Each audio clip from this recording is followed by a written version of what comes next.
All right, welcome back to another Conquest Corner. On this particular episode, we're going to be talking a little bit about the road to Chios and both the breakdown of the faction amounts and some of the lists. I don't know exactly how far I'm going to go through this. I would like to do more of them, but I've only actually really parsed through and tried to ingest a couple of them right now. So I'm going to keep this pretty short. The title will tell you what. So first thing I want to mention for Road to Chios, so we know at the time of recording, it happens later in I think technically next week, but reasonably soon. So this is coming up pretty quickly. Everyone is represented. Everyone's got at least one. You got 200 Kingdoms players. You got one Spires, one Dweg, one Nord, four Wadroon. So Wadroon were definitely the popular choice. City-states having three is the next popular choice. Old Dominion Sorcerer Kings both have two themselves. So for just a little bit of the breakdown, I am a little bit surprised. I guess maybe I'm a little bit surprised it's so much in terms of Wadroon. Now, what I will say, it's obviously, I don't personally know these players. It's obviously possible that they're playing like the only army they have. It's obvious that they could be playing the army that they like the most. And that's probably true to a large extent. I also fully believe at minimum, a couple of these people probably do have more armies or have access to more. So when you see that Wadroon has the most, yeah, I do think if someone's like wanting to go there, really trying to compete hard, and they're like, "Oh, my faction's really not that great," they might have a friend who they can borrow something from, or you had a lot of time to build up to this, so maybe you said, "You know what? I'm playing this. I want to get there. That's my goal. So I'm going to work on this army and build my way across it." So I do find that a little interesting. My guess, if I had to venture a guess, assuming that people, chose or some of these choices a little bit more off of strength, my guess is it's related to, various dinosaurs and stuff like that. I haven't looked through their lists, but my guess is maybe that's where some of the strength comes in. But still interesting. A little, I guess, a little bit surprised that some of the ones that had ones. Maybe Dweghome aren't that popular. I do think they're reasonably good. They're maybe not amazing. And again, what happens your own meta can be very, very different. This is people who essentially played pretty big events and did well. So I do think Dweg have options to play quite well, but I think they might be a little bit more mono if you really go to the high levels. I'm very pleasantly surprised to see two Sorcerer Kings, knowing that they're the newest faction, knowing that we just got some of the other units as of, days ago. So I actually paused the recording there and I went through and looked at those two lists. I think we'll probably do the Old Dominion and those lists today. One, they're the two main armies that I play. I'm building up some Spires and some 100 Kingdoms and all as well, but they're the main two armies I play. So without having to spend tons of time really thinking it through, I feel I have some ideas of what I see going on or my thoughts on it. Hopefully this is of interest to someone. I just think it's an interesting thing to kind of look at this sort of stuff. I enjoy this sort of thing. I will say in terms of a game, when you think of the different aspects of the game, the building, the painting, the list building / theory crafting, and the playing. The list building, theory crafting is probably the part I enjoy the most. I do enjoy playing the games. I do want to sit down and play the games, but obviously we probably do all the other things more often. I can get out once to maybe sometimes twice a week to play the various games that I play, but if it's slow at work, I can sit down for a very long time and go through lists and make lists and stuff like that. So one thing I will mention, if keep in mind that for any of these things, once Chios is done, we're getting the rules update. So all these lists, they could greatly change. I absolutely love that because that means there's not meta decking here. You might say, hey, this list won. I'm just going to try to run that list, see how it does. Well, the list is probably going to be different. The rules are going to be different. All that's different. But if you do want to pick up these models or any of the other models that they're coming out with, we do have a discount code put below. It's Terrain Kickers. Saves you 10%, helps us out as well. Got to show. And what I will say, of course, is Parabellum's really nice with the way that they work with us and all. They've sent us a couple things now. I'm going to be handing Steve some models that they sent us as well. So more than happy, to have that out there for, like I said, what they've been doing really well with us. So I want to go through the Old Dominion list first, and then we'll probably take a look at the Sorcerer Kings. So we're going to take a look at the first Old Dominion list here. All right, let me pop over here.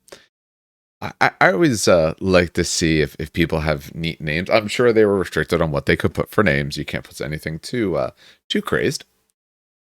But this is one of the old Dominion lists. This is Art of Z V3. So this is the version 3 for the Heliarch. So we can see the Heliarch is the leader here in the warband. Got a couple upgrades. This is something we're going to see in both of these lists. And I'm going to kind of compare and contrast them. We take a look at both these lists. It's not on the Heliarch, Ziliarch for both of them, but both of them on their essentially Warlord unit is taking the standard, the Legio Primigenia.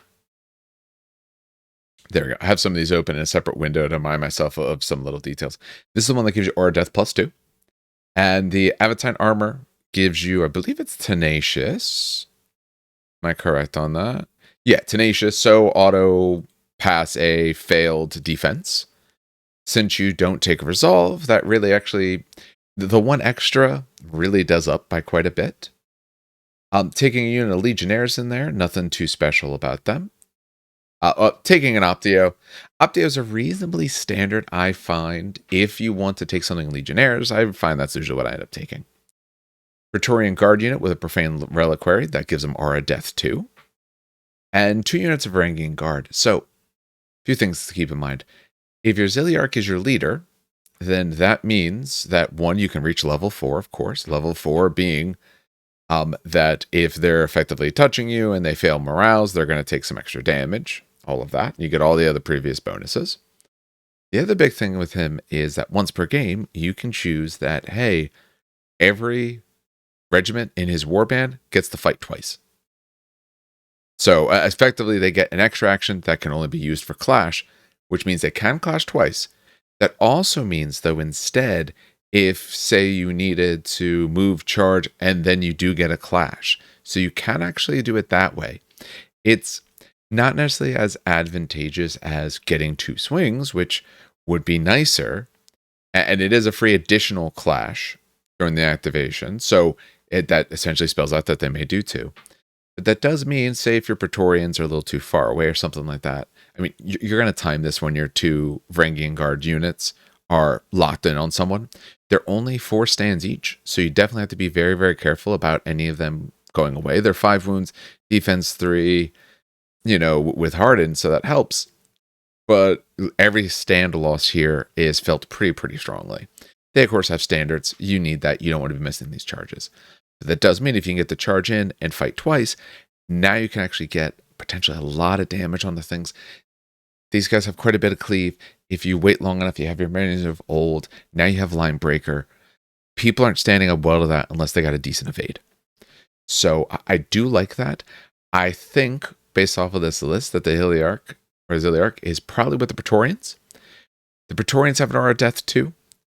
The banner gives an extra Aura Death. So now you're sitting on Aura Death 4 with 4 stands, effectively. And then you have the character as well, of course.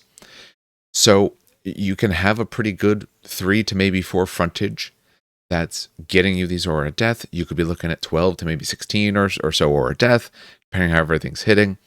The Bastion's going to help make them a bit more survivable. So this is a little bit harder to shift, especially with that Tenacious, as well as, I think I missed, Eternal Discipline. I did miss that. Eternal Discipline, if I remember correctly, I just want to make sure I have it right. That should be the one that lets you reroll the 6s. Should be what Eternal Discipline does. Where is it? Yes, you get untouchable, so you get to reroll 6s. So your defense 2 with shield, counting as, let me scroll to where the main unit is. Your defense 2, you have shields. So defense 3, Bastion if you go, defense 4. You don't care about resolve. You're going to auto pass a fail, and you are going to reroll your 6s, which, unless they have decent cleave, you're passing on most of your dice, rerolling your 6s. You're really only failing base on 5s, and then on a 5 or 6 on that reroll. Makes them very, very tough to shift. So I'm seeing that's probably where the leader goes. I'm thinking the 2 Varangian Guard units, at least what I would do personally. I would look at the heavy thing that scares me and just aim those at it. And I would pick the turn of when I can get stuck in, even if I've lost a stand or anything like that. when I can be in there and chop them down. I'm willing to sacrifice them if I can take out, you know, your big monster that is really going to be causing me a lot of issues. We got a Hierodeacon. Hierodeacon's got nothing special. Hierodeacon, so you want to take a Hierodeacon because you can Dark Supplication, you can give yourself more power, and the other spells are actually pretty good as well. I have to say, my Hierodeacon usually mostly does that. We're going to see in a moment that has the Archimandrite as well, so you can be doing the back and forth of Dark Shepherd a unit away or a stand away, and then if it's on, say, a unit like your Legionnaires, you can have your Archimandrite bring that unit back, or bring that stand back, because even at the beginning, you'll be able to heal 2 wounds, that's enough to put him back, and then you just keep cycling that way to get a little extra power. That's really how I get into my tier 2 when you're looking at, like turn 3, absolutely by turn 4, and I'm at tier 3 by like turn 4/5, between that and the other ways that you can gain it. Dark Supplication, yeah, that's the correct one. Keep in mind that Dark Supplication is cast on yourself, and you're devout, so you really only need 1 success. But nothing else really special there. Taking a pack of Legionnaires and taking a unit of Caratids. 4 pack, so line them 4 strong. 20 inches with armor piercing 2 means, again, I feel like this list was making sure or worried about the heavy things that might show up. So things with either very good armor, things that have even like a hardened 1. So, okay, what happens if you face Dweg? You really need to be able to cut down through their armor a bit. If you're facing other things, if you're facing Wadroon, you really have to get them pretty close to 0 on some of those stats if you can, or put them on their low, or potentially low evade, because they have those extra wounds in general. Their stands are closer to 5 or 6 wounds in all, because you need a little bit more. So I do like the larger block of Caratids. So we got that Archimandrite. Archimandrite, nothing special, going in a unit of Legionnaires, and then taking a 4-pack of Bone Golems. Both of these lists do Bone Golems. I guess I was originally a little bit surprised by that. I prefer Bacchephali, but Bacchephali are points-wise more expensive. I think they're, in many ways, a little bit better, but they are more expensive. They're like 10 more points for the unit, 10 more points for the stand. So that's a difference of 20 points here. This list is 2,000. There's no 20 points to spare. And I kind of see this list as trying to play a little bit with that Aura of Death. So you have these Bone Golems, they have Aura of Death 3, can get up to 4. So there's a big block of Aura of Death. Your Praetorian Guard with your leader can get a decent block of Aura of Death. Your Archimandrite can cast a spell that will add Aura of Death, depending on the Dark Power Pool level, to a unit, max of 5. But that means a different unit of Legionnaires, or one of your units of Varangian Guard, maybe the unit that I'm kind of worried that you might take some models off of, could get an Aura of Death 2 or 3, depending on when we're sitting. Most I'm thinking because they're heavy, so they're not going to be in there right away, so they're probably going to be getting in there with a 2 or a 3 per stand. Now they're putting in quite a bit. So overall, I have to say I really do like the list. I don't often take the Ziliarch as a warlord. I think this is about the only way it becomes useful. I think you do want the double Varangian. Something that makes it feel like swinging twice really does a really good thing. Otherwise, I prefer the Strategos personally. But overall, I think a pretty good list. Now, let's take a look at the other one. All right, this is Mr. Bones Wild Ride. I love the name. I have to say, I absolutely love the names people come up with these. We'll see the Warlords or Strategos for this one. So you got an Archimandrite, taking Concentrated Miter here. Concentrated Miter, in case you don't remember, that depending on the Dark Power Pool level, you add that many dice to your attacks, or to to your priest roll. Not as necessary for many of them, except for your ranged attack, especially because you don't have the ability here to cast 2 spells because they just didn't take the upgrade. But if you're going to do an Unholy Baptism, getting that to, 10 or 11 dice, that means you're going to actually do tons of damage to people. 5-pack of Cares. All right, so in something like this, what you're looking at for those Cares, these Cares, realistically, at least in my mind, and again, these people are going worlds. Maybe they could be well better players than I. But the way I see that particular unit of Cares, I see they're showing up as late as I can, and they're biding their time. With a 5-pack, if you are getting close enough for me to be able to put my spell on you to hit you with Insanity or maybe shoot you, then yes, I will. But otherwise, I don't want them to get popped early. A lot of times with lights, you find lights get destroyed very early in the game. And usually that's okay. Your lights are serving their purpose. But let's keep in mind how insanity works, because that's really going to make a very big difference here. Okay, so like we said, taking a look at the spell for insanity. On threes, so half the time it works. You're looking at every success is 2 hits. They're going against the resolve. That's well and good. But if they happen to roll 6s, then they're taking the extra damage depending on the dark power pool. That means if you, which you can, because Strategos is going to be the warlord, if you can be tier 4 when you're doing this, every 6 they roll is 5 wounds. I've absolutely had this just one-shot monsters of mine and all. And I don't think you have to save them. So that very last thing, maybe you can't wait that long. But if you at least wait to get in there until they're, say, tier 2, or maybe broaching onto tier 3, means that, okay, if you're at least tier 2, then your minimum 10 dice, or currently 10 dice, if you end up going to, assuming you have the full unit, of course. If you wait till tier 3, you could always be essentially at the 12, even if you lose the stand, because you could action to get the other memory of old. Again, the additional +1. But as you're on 10 dice, passing half the time, so that's 10 hits, you're looking at 1 to 2 6s on average. If they happen to roll poorly, a few extra.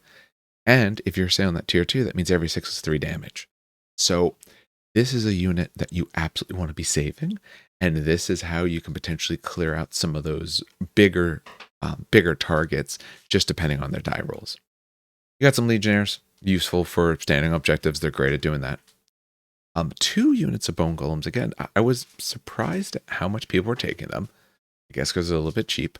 Maybe I need to go back and reevaluate them. Maybe they're better than I thought. Because here's 2 5-packs. So I'm guessing maybe a 3x2 or a 4x1 with one behind. Again, good on the Aura Death. They can get the Aura Death stacked up. Very deep, I'll say, quite good on the charge.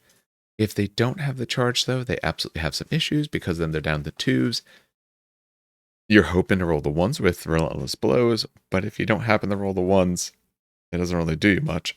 However, you do have a Hierodeacon, which means you could Benediction of the Black Sun, which, since these guys are brutes, you could give them Blessed, so you could get them the rerolls. So even if they're sitting on 2s, because they're a lot in combat, getting the rerolls is really going to help you out to get those 1s, and 2s as well, but those 1s as well. And like I said, we know they have a good cleave, so they can do some good work. I'm a little bit surprised at the number of them, but hey, what they want to run. Hierodeacon with a weapon. I think the only reason the weapon's there, because it's like a dueling-based weapon. I think the weapon's only there because it's literally a 10-point upgrade, and there's very few other 10-point upgrades that we have. So, hey, why not? Don't leave points on the table. If they have some other great reason, I would love to hear it. But to me, it's a little odd. Legionary unit friend, then sit in. You're taking it because you want the Hierodeacon. You want to be able to get the extra power. Chios Warlord, I absolutely love. It's the one I run the most. You get a free reform action, and you can go up to the tier 4. And you also get to count 1 round as 1 tier higher. Keep in mind, it doesn't actually change the tier. You just get to consider yourself to be. The extra reform, I have found, helps me out quite a bit, especially when you're taking a look at units like this that have impact. So if I can hit someone, destroy them, I could then rotate and then charge and maybe hit you in an angle or in a place that you weren't expecting me to be able to.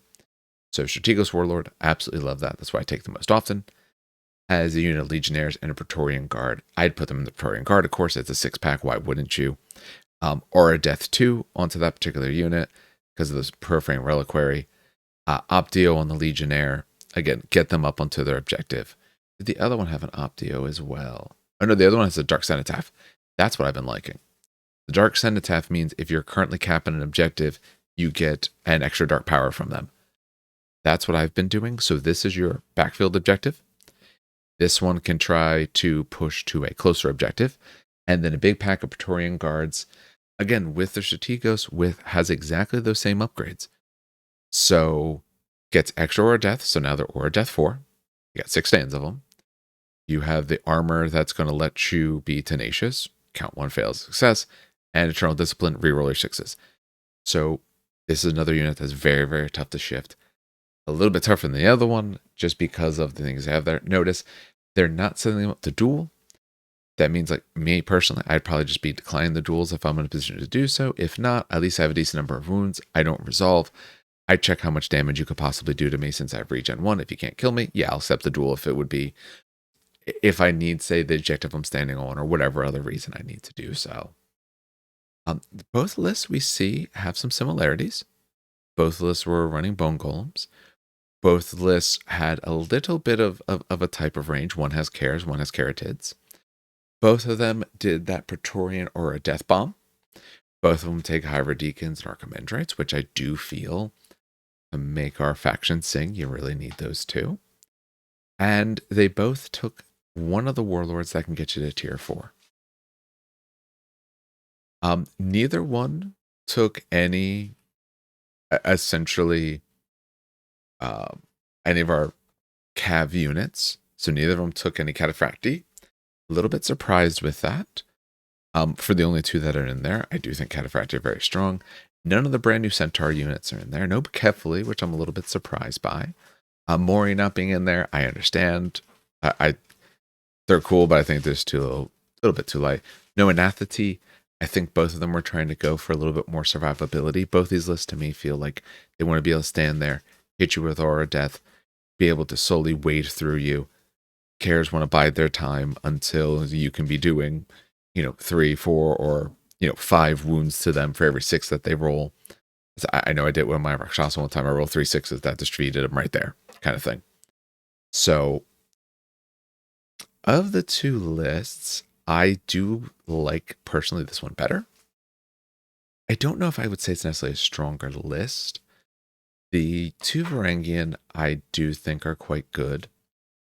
I do like the fact that you can get them to swing twice. You do have to time it a little bit. You do have to declare it early so your opponent knows what's going to happen.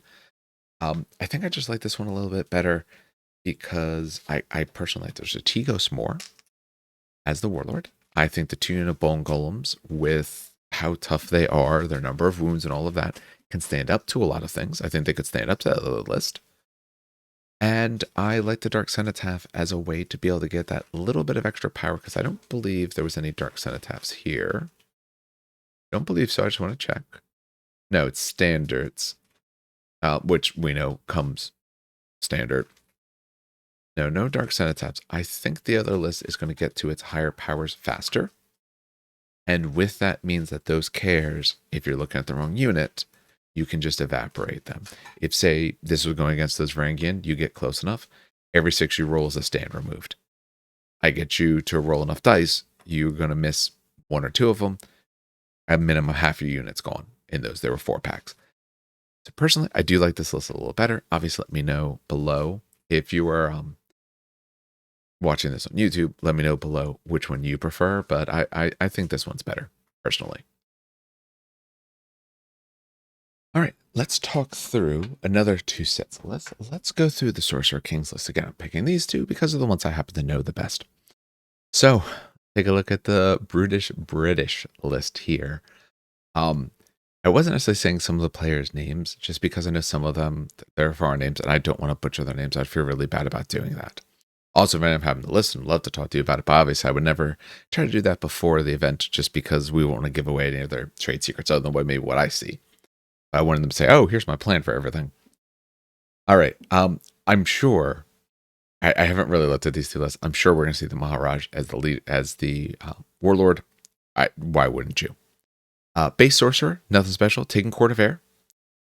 Interesting on the Court of Air, you're getting free reforms, you're getting unstoppable potential on the unit, and you're getting some hits, and then if they're touching on an objective, a unit of one of your fire units, they can't seize it. The Nora Disciples, I think you're going to see now that they're out, a lot more of those rather than Rajakur. I'm painting up Rajakur, and I have them, but I do think the Disciples, since you get some range shots on it, is going to be a little bit more common. Little 3-pack of ghouls. I'm not really entirely sure what they're supposed to do. I find personally, if I don't take like 5 to 6, they don't do anything because anything looks at them, they just disappear. But I'd be curious to see how they perform, and maybe other people found that they perform better for them. But just for me, little small packs, I usually find just get destroyed. They do have Vanguard, so and with the move of 6, so getting up 18 up the board does mean that I can hit the things I want a little bit easier, but not a bad play, especially also for 110. I think that's nice for a little sort of cheap point and click sort of bit. 4-pack of Steelheart. So your Steelheart here, this is your, you want Cleave in this army because it's something they don't do much of. What you find often for Sorcerer Kings, we get tons of attacks, but if you have a good save, we don't do anything about that. Here's a way to be able to actually get through people. So like I said, you have Cleave 2, you got some impact. Because your Sorcerer is air-based, if the Sorcerer is the one who does the ritual, or essentially you put down air-based rituals, now you have a unit that can use them. Not that the Sorcerer has to be the one that does it, but you have those sort of things as well. I was saying because of my Sorcerer, because of the upgrades I take, that matters a little more. But you do have that. You have the Maharaj. Maharaj is going to take a couple upgrades.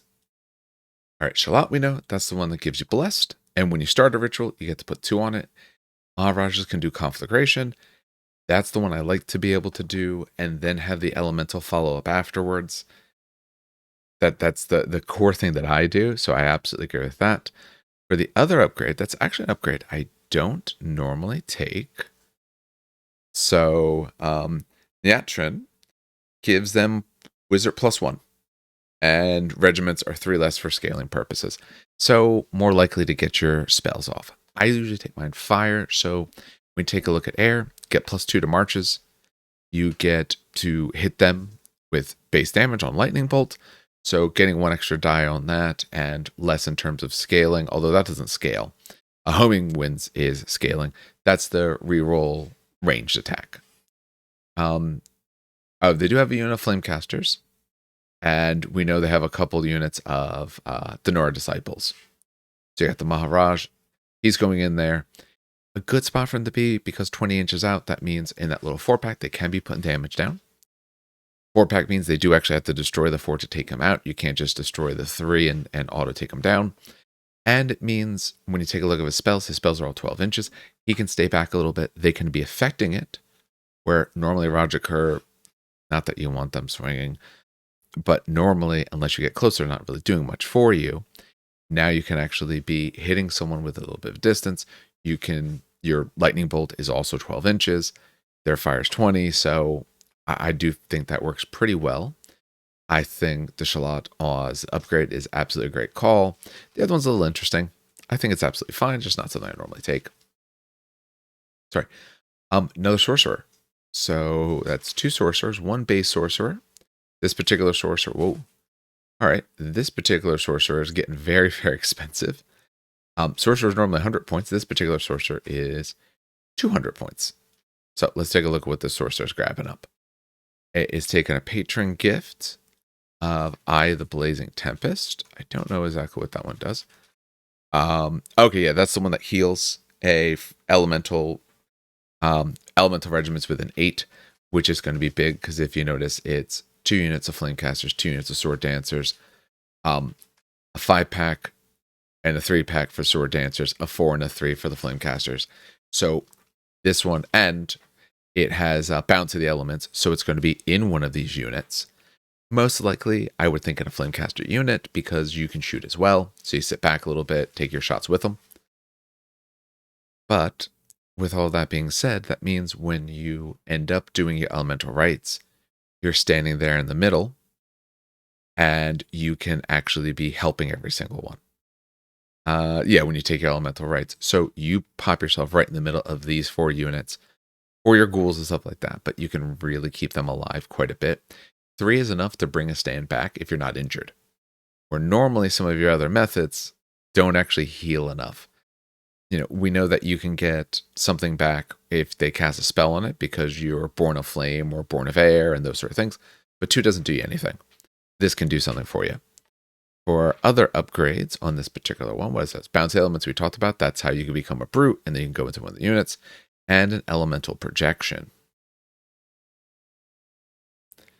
Elemental projection adds 3 inches to the range of spells. This one is Court of Fire, which is what I tend to run. So now all your spells are actually 15 inches, stopping people from being healed, +2 for season objectives. And if you're Born of Flame, you get Aura of Death 2, which can be nice. That little bit extra damage can be really, really good. Or lower an opponent's defense. You can lower their defense. So let's say she's in a Flamecaster unit, the 4-pack. I can use that, lower your defense, and then my Flamecasters pull the card right after it. They shoot, they might maybe aim and shoot with her. Now really going to cause some damage. I'm surprised, I guess maybe not. Surprised nothing big. It is multiple things of shooting, a strong close combat unit in terms of having good cleave, 2 other close combat units, 2 other ranged units. Ifrits are very, very efficient because for reasonably cheap, they give you either a lot of attacks or a lot of shots, and 5 wounds on 3s and 3s is a pretty decent survivability. Someone has to really hit you hard to take out multiple stands of yours at once, more likely to take out a stand and a couple wounds. So overall, I like it. Maybe it's just not the type of list that I like to play because I like to bring some of the big boys and some other crazy stuff, but I do think it has some decent efficiency. Your bases are covered for your rituals effectively, or at least for the main rituals that I would want, but I do like a Raj for one, what the Raj does, but also another person to do Conflagration if for some reason I can't use it the other way. All right, let's take a look at the other Sorcerer Kings list. So, Australian Heat, we can tell where this person's from. And they actually named their little regiments. I like that. This one is running 4 characters. I think this is one faction where I think that's a strong plus. The other one only ran 3, if memory serves. I just want to check to make sure I'm correct about that. Yeah, just 3. 4 means that you have ways to get more ritual points and more rituals going, especially when Maharaj is your leader. I already like that more. Patron gifts only to Shalat, so that we can start with Conflagration on 2, maybe do some others, but that's the one I go with. Air for this choice. We talked a little bit about those options there, getting some rerolls on your range attacks, and going into Denora Disciples. My Maharaj always went Rajakar, because it's all we had. Probably going to go into some Disciples now that I have some. And that was Sea Breeze. For Uncomfortable Humidity, same other thing, a base Sorcerer, nothing special on them, taking fire. We talked about fire can do. And this is a spot where you're taking all ranged. So, 3 different units of Flamecasters, 14-inch Torrential Fire, so get into 7, you get even more. Every 2 gets you an extra 1. And another unit of Denora Disciples, that's where your Sorcerer is going to go. So a lot of range so far, almost all range. And you have some range damage spells. You don't really have it on the Sorcerer with fire, but you do have it on the Maharaj and fire. Another Maharaj, remember you can take 1 of each type. So now you have a Fire Maharaj. This has a range damage attack as well. Rajakar unit, that's where this guy's going. And yeah, good survivability. Good, of course. And here's your close combat units. Your 3 packs of Ifrit Sword Dancers. So we're already at what? That's 4 units. 5, 6, 7, 8. 9 units not counting the characters, and we're not even through yet. So 10 units with that. That's a lot of board presence. Both these lists, maybe the reason neither list went with any Rakshasa or a Mahut, maybe they should get a Mahut done in time, but it feels like they want to go for max activations so they can get a good board presence. You already know with your rituals, you're going second in the round because your deck is going to get even more cards in it. So rather than some big units or chunkier units that, well, I go second and maybe you tee off on them first. Well, instead, I'm just going to take a bunch of little units. You kill my 3-pack. Well, I got 2, 3 more of those. So I do think it's a decent strategy. I think it mitigates or helps to mitigate some of those times when you're going to go second and they are, set with something that will just destroy a unit that you have, even if it was a 4-pack, or maybe even if it was a 5-pack, or at least make them completely inefficient. Last little bit here, Sorcerer. So none of them took a Raj. Neither took a Raj. 2 Maharajas, 2 Sorcerers. Interesting. I might have to do a little bit about the spells. The Raj I enjoy, although his stuff kind of basically self-targets. And I do find the cleave is nice. He usually take bounce to the element so he can go into a sword dancer unit. But if you're not going to be doing that, I could see it. Again, actually, this one's taken the Kadukavach, which we did not see in the other list. I'm really surprised by that. Honestly, I kind of really like the Kadukavach. I'm kind of surprised they didn't try to fit that in somewhere. Did they? Did I just miss that? I want to see if I missed that. That sorcerer's taken everything but Kadukavach. Nope, not in that particular one. And their other characters' base points, no.